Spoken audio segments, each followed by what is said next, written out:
President Nicolas Maduro visited the municipality of Zamora ahead of the communal elections that will take place next Sunday, 25th.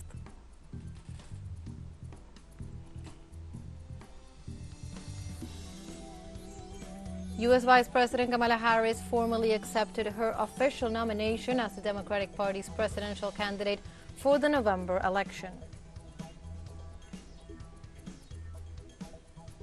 And the Palestinian resistance movement Hamas denounced that the objective of Israel and the United States is to continue the genocide against the civilian Gazan population.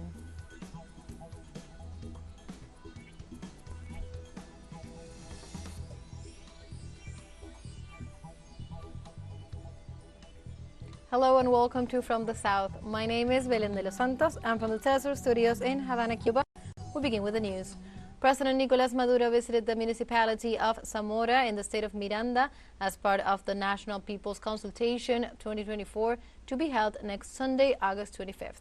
During his visit to the state of Miranda, the Venezuelan president assured that the power of the country lies in the Venezuelan people, a reality that is expressed in the communal councils that today play an important role in the development of social and productive projects. In this regard, the Venezuelan head of state urged the population of the community to attend and participate in the People's Consultation next Sunday, August 25th. He also reiterated that he will support and finance the project chosen by each community according to their needs in order to repair the damage caused by the sanctions imposed by the U.S. government to the country. Now with the consultation this coming Sunday, August 25th, immediately approved, certified. The project approved by each circuit. Piketty, the money has to come down, right there. I have something that I have been thinking about, that I have been talking to Hector. I was talking with Celia, with Alfred Nazaret, and I told Prado the other day that I am looking for some money to finance 4,505 productive projects. Nothing more than productive. We are healing wounds created by the criminal economic sanctions requested by the ultra-right and the fascist surnames. On Tuesday, a video call was leaked in which a Venezuelan influencer based in Argentina revealed how much he was paid to publish content on his social networks with the aim of reinforcing the idea of fraud promoted by the Venezuelan right wing. Let's see. Crear contenido relacionado a todo lo que está pasando en Venezuela. El precio global serían 400. Create content related to everything that is happening in Venezuela. The global price would be 400. It would be 2 videos in Instagram, 2 in TikTok, plus the 8 stories for these 2 weeks. I'm not going to be in con el mazo dando. It is necessary to emphasize on the minutes, on the kidnappings, and based on that I prepare a content. I turn on the phone and say what is going on. Now what happens is that I work in advance, and here in Buenos Aires I can go to the spot and record right, interview the people. In this context, the government of Venezuela has denounced that the ultra-right has resorted to artists, YouTubers, and influencers in order to destabilize the country and establish a narrative of the presidential elections last July 28th. In this sense, it is worth mentioning the recent statements made by the artist Puma Rodriguez, who revealed he had been intimidated by the Venezuelan radical opposition with the purpose of influencing the electoral scenario.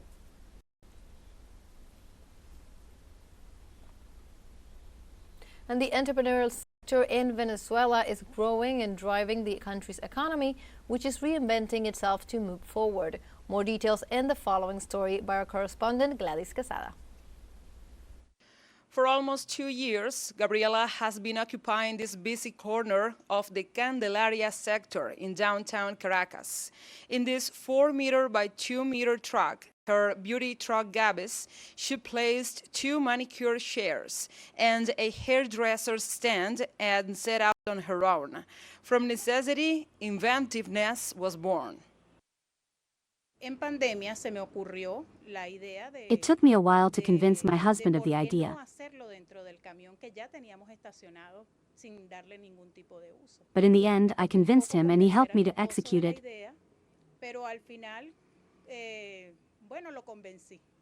And to this day, he is the one who carries out the logistics part. Gabriela is part of a sector growing in Venezuela under the government. According to President Nicolás Maduro Moros, the national economy grew by 8% in the first semester of 2024, with an optimistic projection for the rest of the year. Part of this rising rate is the work of the entrepreneurs, who not only guarantee their personal economy, but also benefit others with employment and possibilities. Everything has been like a trial and error test, and it has been giving us little by little. But I have seen a little economic growth in my family, in the girls who work here, and well, little by little we are getting things by saving and knowing how to manage.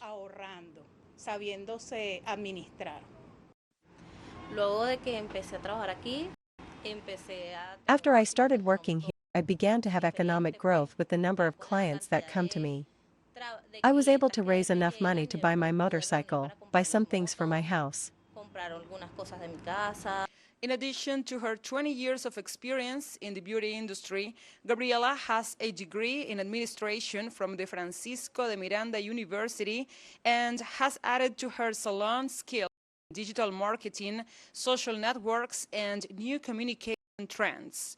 All of this, in addition to her perseverance, has earned her a stable base of clients. Tengo ya aproximadamente un año.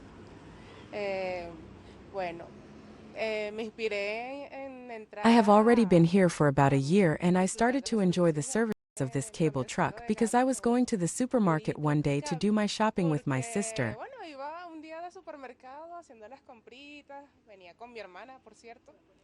And I always found the place so beautiful that I didn't believe that a truck had been conditioned to provide a service to the lady made by a lady.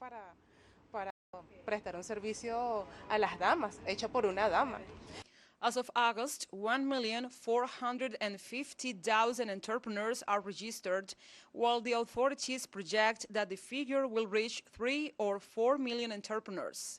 For this, credits and legal openings are available that allow those who have a dream, a talent, or a skill to promote it and take it to the real world. Gabriela is already aspiring to great things. Well, the truth is that I would like to have a beauty truck Gabby at least in every parish in Caracas. That's my next project that I have here. In Venezuela, you can do it. Yes, it is possible. Sometimes people come and see us, and they are astonished. They tell me about the capacity of the Venezuelans to receive people. After I started working here, I started to have an economic growth. Venezuela looks inward and bets on its own if it is about improvement and growth, so that those who do for themselves, from their own entrepreneurship, small businesses, and initiative, do for everyone. Gladys Quesada, teleSUR, Caracas, Venezuela. Now let's take a short break, but remember you can join us on TikTok at teleSUR English, where you will find news in different formats, news updates, and much more. We'll be right back. Stay with us.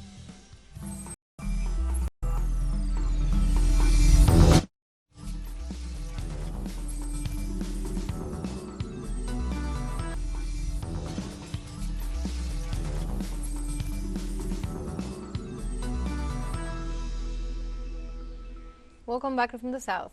In the United States, Vice President Kamala Harris on Tuesday formally accepted her official nomination as the Democratic Party's presidential candidate for the November election. During a rally in the city of Milwaukee, held simultaneously with the second day of the convention being held in Chicago, Harris officially accepted the nomination. It should be recalled that Kamala Harris, 59, secured the Democratic nomination for president earlier this month when she won of 99% of the delegates at the virtual meeting of the Democratic National Committee. Delegates, please know how critical you are to this process, both now and earlier this month when we conducted our virtual roll call. I am thrilled to reaffirm Kamala Harris as the Democratic nominee for President of the United States.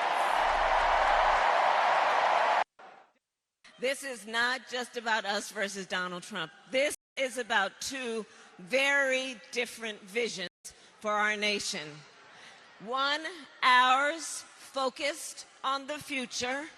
The other, focused on the past. And Wisconsin, we fight for the future.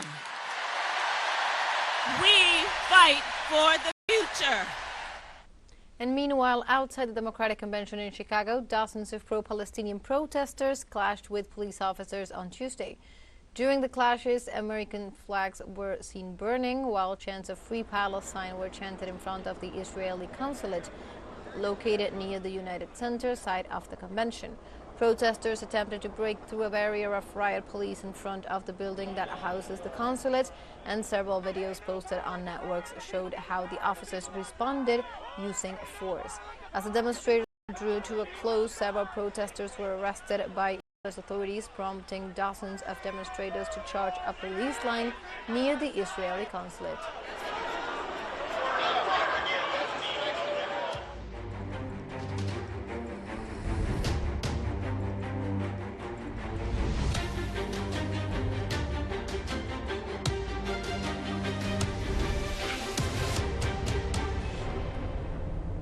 And Israel pursues dropping bombs on the Gaza Strip, evading a ceasefire and slaughtering at least 52 Palestinians in the last 24 hours. Wafa news agency revealed that at least one Gazan was killed during an Israeli airstrike on the house of the Al-Khatib family in the Jabalia refugee camp. On Tuesday evening, the shelling left several people injured, including children. The attacks further killed 12 people in a school in Gaza and 9 in a crowded market in the Deir al-Balah, where about 1 million people have been displaced, and in the last hours the occupation army issued new evacuation orders.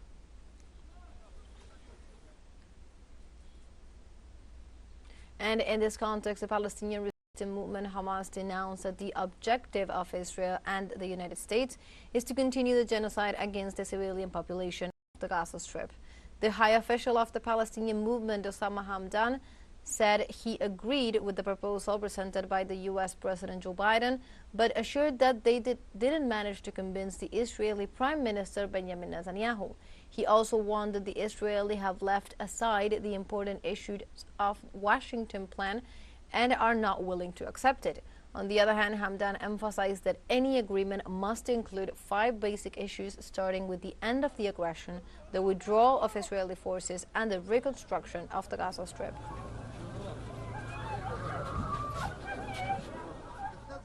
In this context, the Gaza Ministry of Health reported that in the last 24 hours, 34 people have been killed and 114 others injured as a result of the Israeli occupation attacks. The occupation warplanes bombed the Mustafa Hafez school west of the city, which houses displaced people, leaving 9 dead and several wounded. Meanwhile, in the town of Deir al-Balah in the central Gaza Strip, 4 civilians were killed by heavy IDF air and artillery strikes. The figures for casualties in the Gaza Strip are incomplete due to continued Israeli aggression, lack of fuel infrastructure being destroyed, and rubble, among other things, which undermine the work of the authorities in documenting the number of deaths and injuries.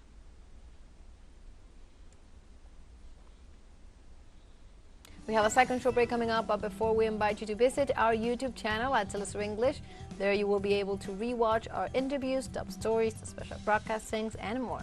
Hit the subscribe button and activate the notification bell to stay up to date on the world's most recent events. Final short break, don't go away.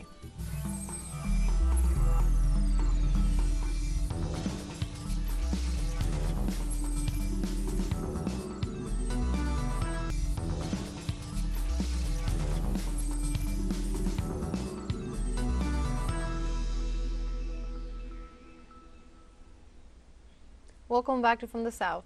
in the Chinese autonomous region of Xizang, previously known as Tibet. Amid U.S. accusations, the population positively evaluates the government policies aimed at bettering their access to basic infrastructure and services and preserving the region's cultural and religious values. From Xizang, teleSUR collaborator Mauro Ramos offers more details on the matter. The Democratic Party has chosen Kamala Harris as running mate, Minnesota government Tim Walz. The Democrat was a congressman for 6 terms since 2006 and is also known for his interest in China. Walz was a member of the Congressional Executive Commission on China, a body that claims to monitor human rights in the Asian country. The Chinese government has repeatedly expressed strong dissatisfaction and opposition to the reports released by the Commission.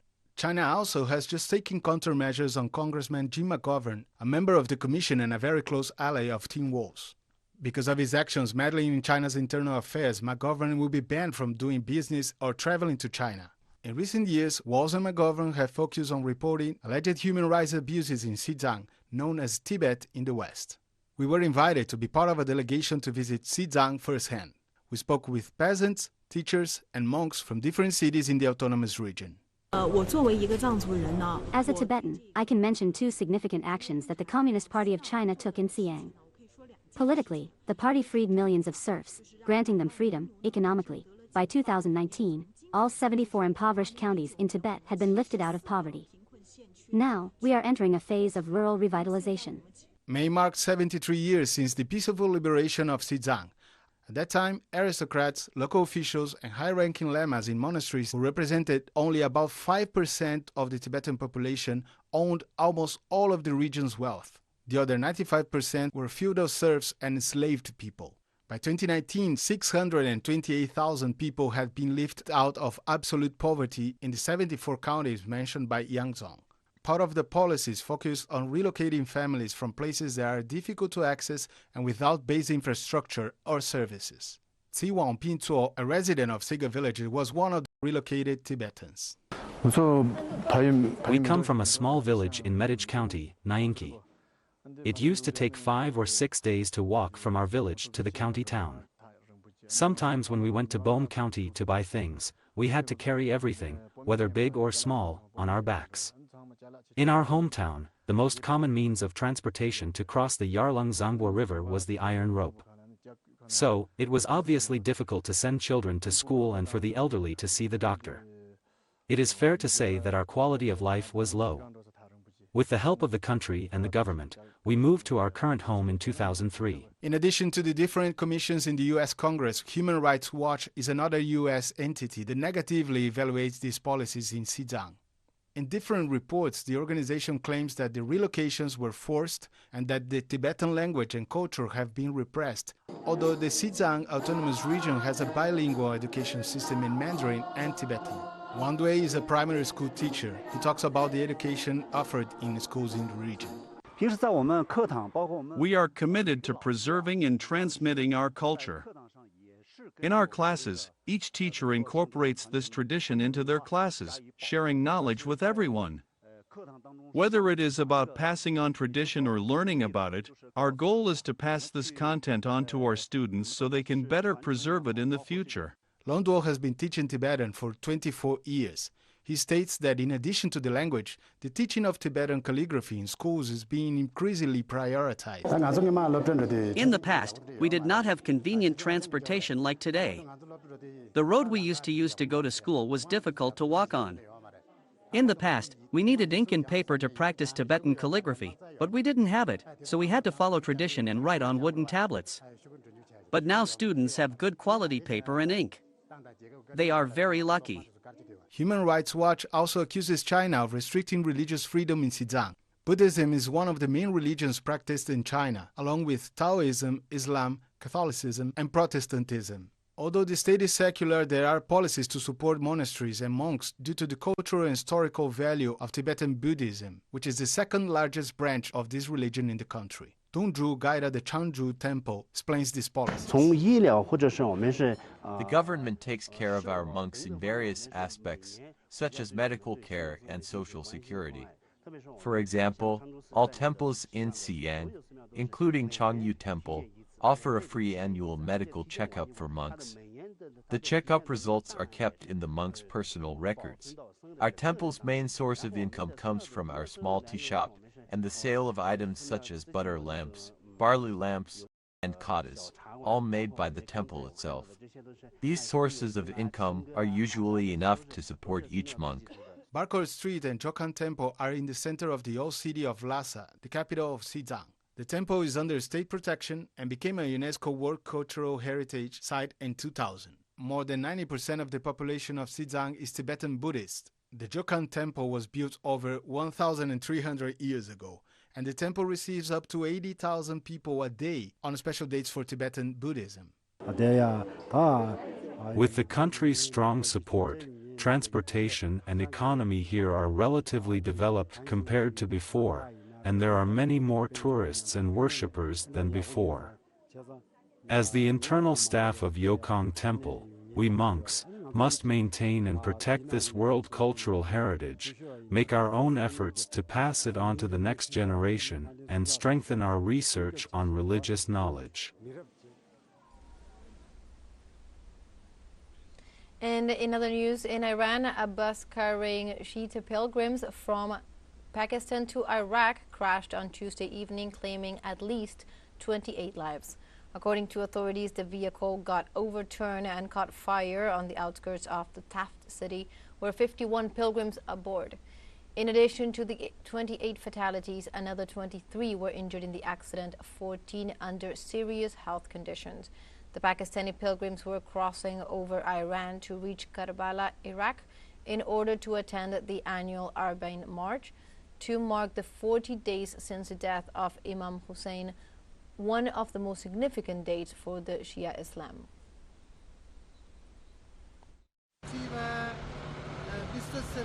Unfortunately, we report 28 deaths and 23 injured, a total of 51 casualties.